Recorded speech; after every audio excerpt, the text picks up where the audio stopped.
तो इसमें यहाँ पर आपको 1800 सीसी तक भी मिलेंगे, 660 सीसी से 1800 सीसी के इंजन, और बाकी आसपास की जगहों के ऊपर आपको 4000 सीसी और उससे भी बड़े बड़े ट्रक्स के जो इंजन होते हैं वो भी आपको नज़र आएंगे। यहाँ पे पार्ट्स अगर देखें तो वो भी आपको डिफरेंट किस्म के जो बिज़नेस करने वाले हैं, जो लोग इंपोर्ट कर रहे हैं, वो यहाँ पर आपको नज़र आएंगे। और पूरे पाकिस्तान के अंदर यहीं से पार्ट्स आते हैं, क्योंकि यहाँ पर आपको ड्राई पोर्ट से ये सारा सामान जो है वो मिल जाता है। और यहाँ पर जैसे जापान से इंपोर्ट हुई हुई गाड़ियाँ आती हैं और पार्ट्स आते हैं, उसी तरह से बाकी मुल्कों से भी आती है। अब जापान का फ़ायदा ये होता है कि जापान से डायरेक्ट इंपोर्ट हुई हुई होती हैं, और बाकी जो मुल्कों के हैं, मलेशिया हो गया, दुबई हो गया, वहाँ पे आपको पता है कि गाड़ियाँ चल रही होती है, पार्ट्स जो है वो यूज़ हुए होते हैं,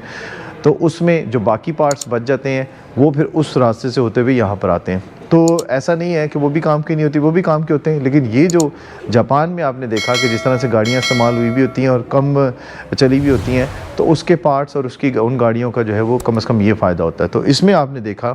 आज की वीडियो के अंदर कि किस तरह से ये पार्ट इंपोर्ट होते हैं, और आपने जो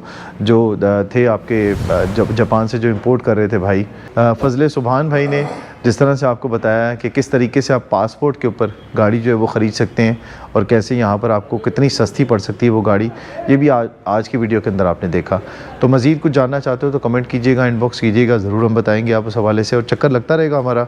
इस जगह पर भी। तो अगली वीडियो में भी आपको कोई ना कोई नई इन्फॉर्मेशन मिलेगी ज़रूर। तो हमारे चैनल से जुड़िए रहिएगा, चैनल को सब्सक्राइब कीजिएगा, फॉलो भी कीजिएगा, जितने भी दोस्त हैं उनके साथ शेयर करें ताकि उनको भी फ़ायदा हो। तो अगली वीडियो तो दीजिए इजाज़त, अल्लाह हाफ़िज़।